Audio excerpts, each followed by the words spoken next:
नमस्कार दोस्तों, स्वागत है आपका आज के मुख्य समाचार में, जिसमें देश दुनिया की सारी बड़ी और ज़रूरी खबरें आपको बताएंगे। जिसमें सबसे पहली और बड़ी खबर में जिक्र होगा कि अब फेसबुक ने भी खोल दी है पाकिस्तान की पोल।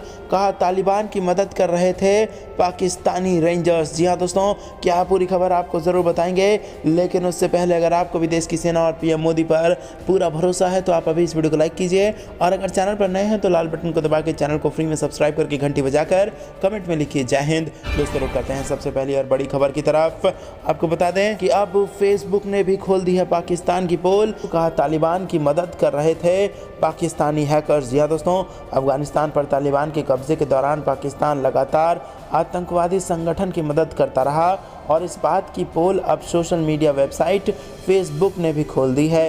कंपनी के एक अधिकारी ने न्यूज़ एजेंसी के साथ एक इंटरव्यू में कहा कि पाकिस्तान के हैकर्स ने तालिबान के काबुल पर अधिग्रहण के दौरान अफगानिस्तान में लोगों को टारगेट करने के लिए फेसबुक का इस्तेमाल किया।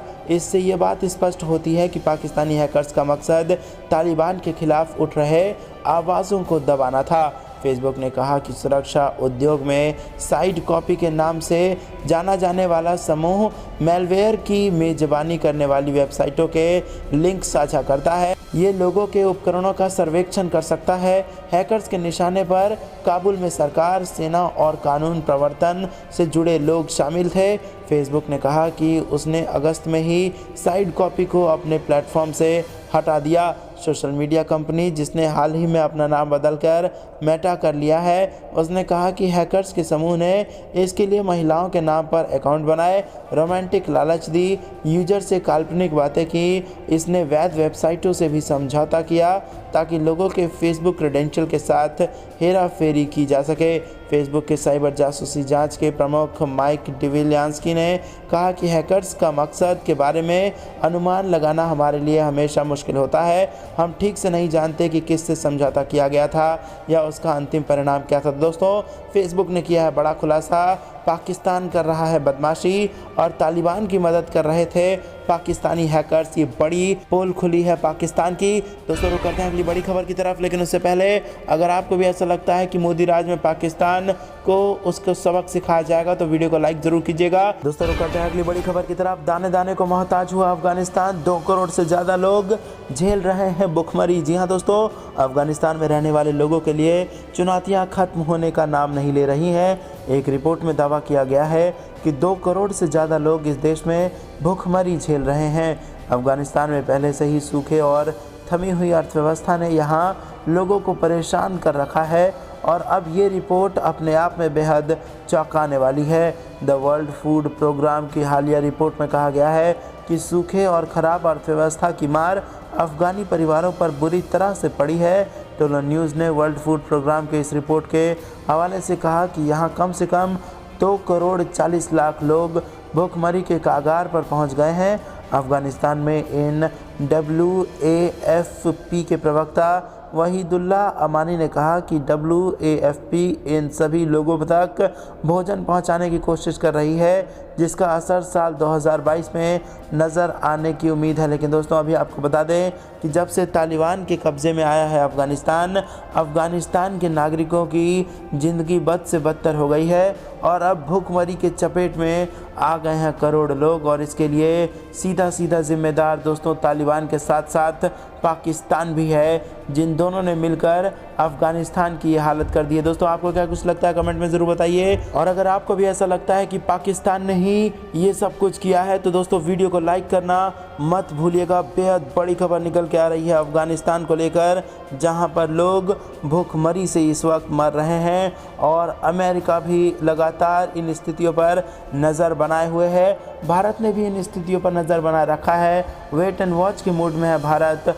कब क्या फैसला लेगा आपको ज़रूर बताएंगे। दोस्तों रुक करते हैं अगली बड़ी खबर की तरफ। यूपी चुनाव से आधे नए चेहरे उतारेगी भाजपा, और किस किस पर लटकी है तलवार, कौन कौन होंगे दावेदार, ये आपको बता दें कि दोस्तों चर्चा है कि अगले साल के होने वाले विधानसभा चुनाव के मद्देनज़र बीजेपी दिसंबर से उम्मीदवार फाइनल करने की प्रक्रिया शुरू कर देगी। चर्चा ये भी है कि बीजेपी यूपी चुनाव में आधे नए चेहरे उतार सकती है। यूपी का सामाजिक समीकरण, लोकल फीडबैक और सीट विशेष पर राजनीतिक परिदृश्य, ये कुछ ऐसे फैक्टर होंगे जो उम्मीदवार चुनने में अहम साबित होने वाले हैं। यूपी चुनाव ऐसे समय में हो रहे हैं जब कुछ समय पहले ही देश भर में हुए उपचुनावों के नतीजे बीजेपी के लिए अच्छे नहीं रहे। ये उपचुनाव 3 लोकसभा और 2 विधानसभा सीटों पर लड़े गए। इन सीटों में बीजेपी को 7 पर, इसके सहयोगी को 8 पर कामयाबी मिली।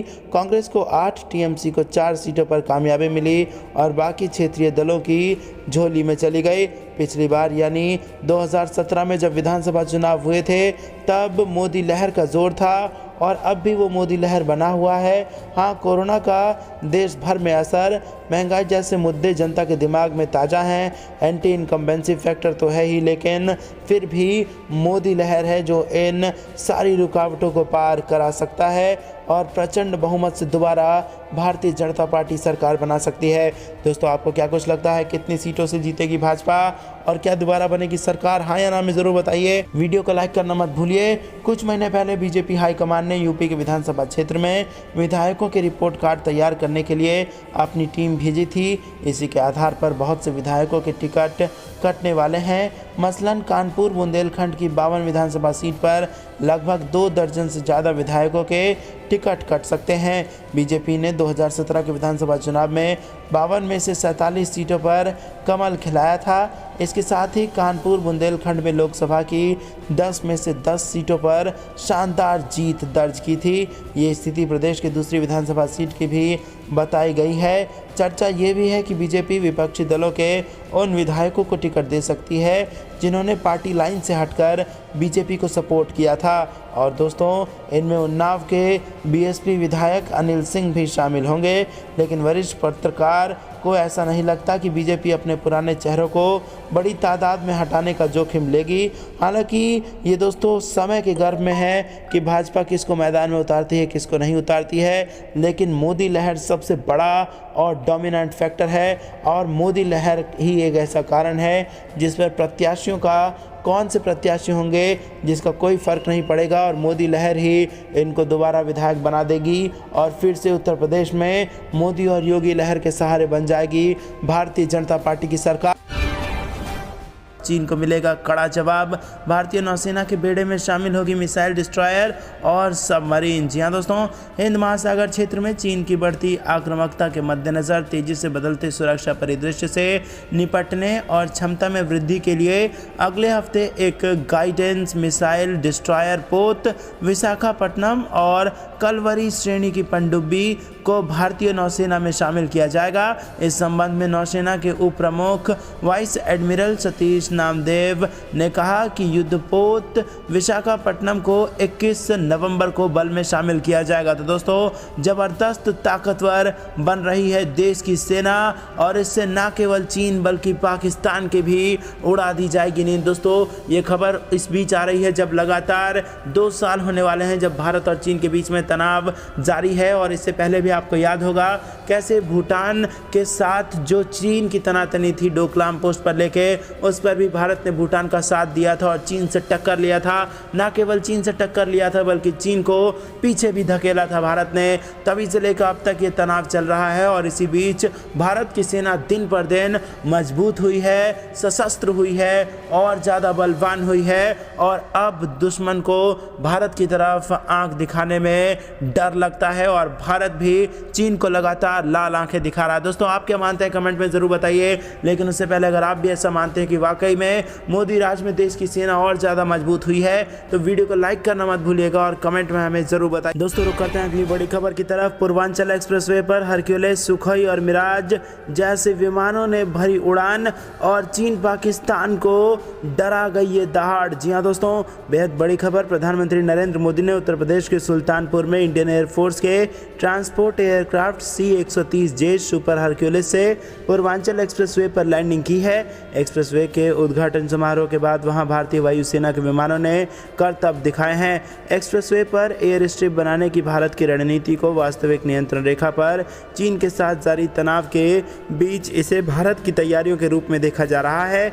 युद्ध या प्राकृतिक आपदा की स्थिति में हमारी वायुसेना के विमानों की इमरजेंसी लैंडिंग हो सके, इसके लिए नेशनल हाईवे और स्टेट हाईवे पर एयर स्ट्रिप तैयार की जा रही है।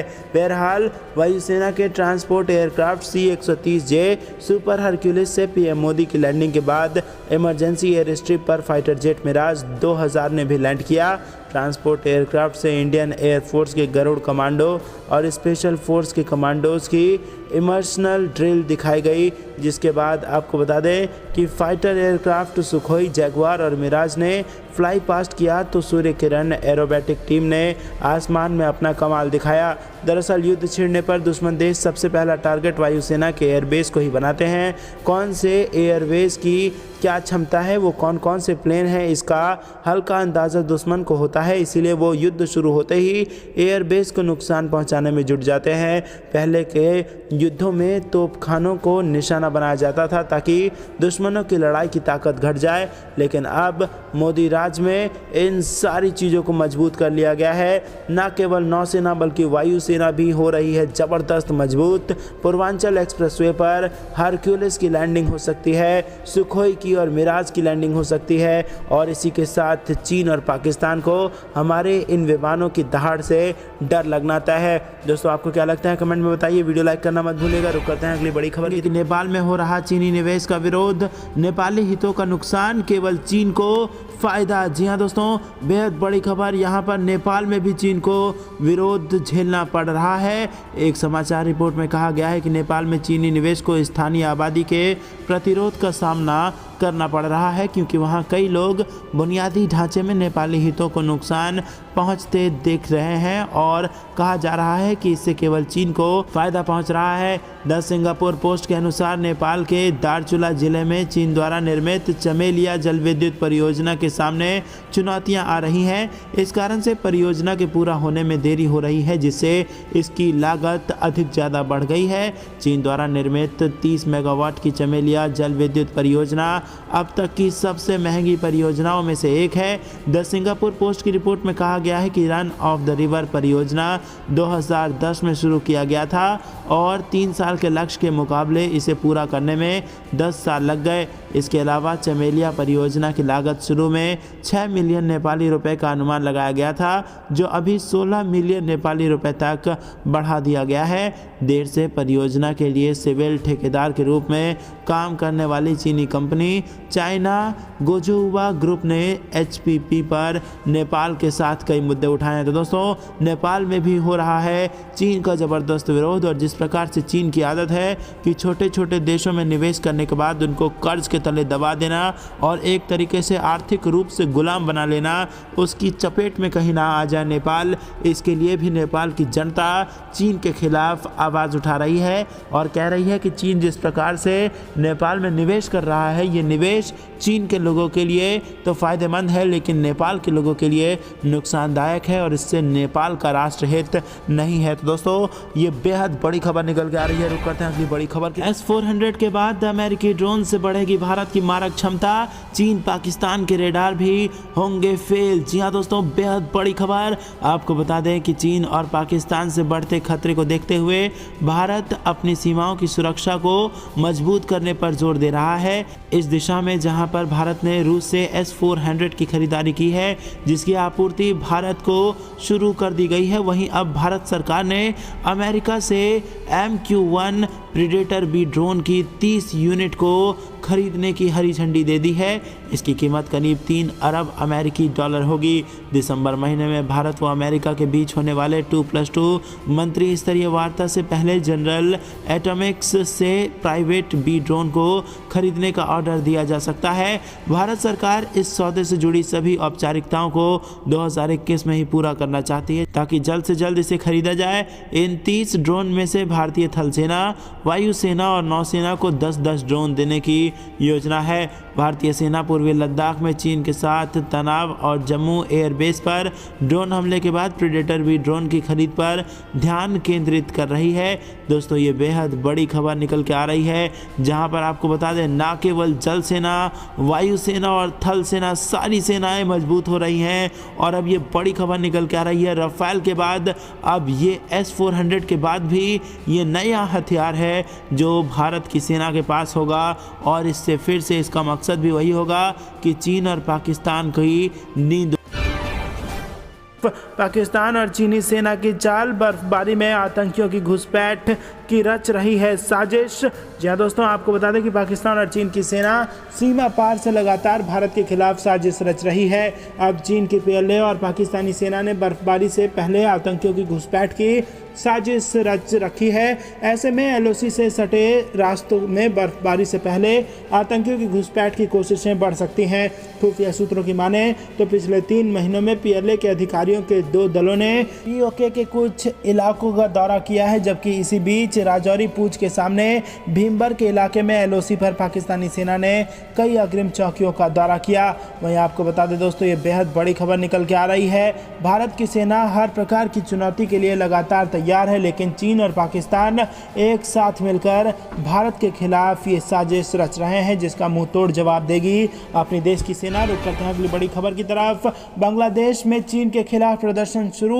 उइगर मुसलमानों के उत्पीड़न पर बांग्लादेश में भड़क गए हैं लोग। जी हाँ दोस्तों, आपको बता दें कि पूर्वी तुर्किस्तान के स्वतंत्रता दिवस पर शुक्रवार को बांग्लादेश में कई स्थानों पर चीन के खिलाफ प्रदर्शन हुए। प्रदर्शनकारी चीन के सिंजियांग प्रांत में उइगर मुसलमानों के उत्पीड़न पर विरोध जता रहे थे। ये स्वतंत्रता दिवस 2 रियासतों की आज़ादी की 77 और 88वीं वर्षगांठ पर मनाया जाता है। दोनों ही रियासतों का संबंध उइगर मुसलमानों से था। 1949 में पूर्वी तुर्किस्तान पर चीन के कब्जे के बाद उन रियासतों में रहने वाले उइगर मुसलमानों की दशा बद से बदतर होती चली गई है। इस समय उइगर आबादी वाले इलाके में सामूहिक नरसंहार, उत्पीड़न, कैद और सभी तरह के मानवाधिकारों का उल्लंघन हो रहा है। चीन के कम्युनिस्ट शासन ने 1949 में कब्जे के बाद पूर्वी तुर्किस्तान का नाम बदलकर शिनजियांग कर दिया था। बांग्लादेश में मानवाधिकार संगठनों, गैर सरकारी संगठनों, सामाजिक संगठनों और धार्मिक संगठनों ने कई शहरों में चीन के खिलाफ प्रदर्शन कर उइगरों के उत्पीड़न पर विरोध जताया। इस दौरान कई स्थानों पर नारेबाजी के साथ चीन के राष्ट्रपति शी जिनपिंग के पुतले भी फूके गए। दोस्तों, रुक करते हैं अगली बड़ी खबर की तरफ। तीसरे विश्व युद्ध की आहट तेज। चीन तैयार कर रहा है विशाल एयरक्राफ्ट कैरियर, जल्द हो सकता है लॉन्च। जी हाँ दोस्तों, आपको बता दें कि दुनिया में तीसरे विश्व युद्ध का खतरा बढ़ रहा है। नई सैटेलाइट तस्वीरों से पता चलता है कि चीन का नया एयरक्राफ्ट कैरियर लॉन्च होने के लिए तैयार है। इसे बीजिंग की अमेरिका पर हावी होने वाली योजना के तहत लॉन्च किया जाने वाला है। इन तस्वीरों को centre for strategic and international studies द्वारा लिया गया है और इसमें देखा जा सकता है कि शंघाई शिपयार्ड में नए टाइप 003 कैरियर को तैयार किया जा रहा है। इन तस्वीरों से ये तो स्पष्ट रूप से जाहिर होता ही है कि चीन एक विध्वंसक जहाज बना रहा है। हालांकि अभी इसका कंस्ट्रक्शन किया जा रहा है, लेकिन ये इस बात को भी दिखाता है कि चीन दुनिया की सोच से पहले ही इस एयरक्राफ्ट कैरियर को लॉन्च कर सकता है। तस्वीर को देखकर ऐसा लगता है कि 330 मीटर लंबी पतवार पर काम पूरा किया जा चुका है। फ्लाइट डेक का काम भी पूरा हो चुका है और कंट्रोल टावर को फिट किया जा रहा है। इस बात की भी जानकारी दी गई है। एयरक्राफ्ट कैरियर में 3 विशाल कैटापोल्ट भी हैं, जिसके जरिए विमान हवा में लॉन्च कर सकें। तो दोस्तों, आपको बता दें कि ये बेहद बड़ी खबर आ रही है। तीसरे विश्व युद्ध की आहट तेज हो गई है। चीन तैयार कर रहा है विशाल एयरक्राफ्ट और कर सकता है इसको लॉन्च। इसको लेकर दुनिया सतर्क है और अपने अपने कदम दुनिया उठाएगी। रुक करते हैं अगली बड़ी खबर की तरफ। हैदराबाद में NSA अजीत डोभाल का बड़ा बयान। बोले, आज युद्ध का नया तरीका है नागरिक समाज को तोड़ना। जी हाँ दोस्तों, आपको बता दें कि NSA अजीत डोभाल ने शुक्रवार को कहा कि सिविल सोसाइटी को टूटने से बचाना पुलिस अफसरों का नया फ्रंट है। उन्होंने कहा कि राजनीतिक और सैन्य उद्देश्यों को हासिल करने के लिए युद्ध अब असरदार जरिए नहीं है। बहुत युद्ध महंगे हैं और परिणाम के बारे में कोई नहीं जानता, लेकिन सिविल सोसाइटी के जरिए राष्ट्र के हित को चोट पहुंचाने के लिए उसे तोड़ा जा सकता है। आपको ये सुनिश्चित करना होगा कि ज़मीन पूरी तरह सुरक्षित रहे। NSA ने कहा कि लोग सबसे महत्वपूर्ण है। युद्ध का नया मोर्चा सिविल सोसाइटी है। डोभाल ने कहा कि यदि आंतरिक सुरक्षा विफल होती है तो कोई देश महान नहीं बन सकता। अगर लोग सुरक्षित नहीं हैं तो वो आगे नहीं बढ़ सकते और संभवतः देश भी कभी आगे नहीं बढ़ेगा। इसके साथ ही उन्होंने कहा कि कानून और व्यवस्था बनाए रखने के अलावा पाकिस्तान, चीन, म्यांमार और बांग्लादेश जैसे देशों से लगती भारत की 15,000 किलोमीटर से ज़्यादा लंबी सीमा के प्रबंधन में भी पुलिस बलों की बड़ी भूमिका है। सरदार वल्लभ भाई पटेल राष्ट्रीय पुलिस अकेडमी में भारतीय पुलिस सेवा के 73वें बैच की पासिंग आउट परेड को संबोधित कर रहे डोभाल ने कहा कि भारत की संप्रभुता तटीय क्षेत्रों से लेकर सीमा सीमावर्ती क्षेत्रों तक। तो दोस्तों ये थी दिन भर कुछ बेहद जरूरी और बड़ी खबरें। अंत तक बने रहने के लिए बहुत बहुत धन्यवाद। देख रहे थे आपका अपना चैनल द इंडियन टीवी। जाने से पहले वीडियो को लाइक और लाल बटन को दबा के चैनल को फ्री में सब्सक्राइब करके घंटी बजाकर कमेंट में जय हिंद जरूर लिखिएगा। जय हिंद, जय भारत।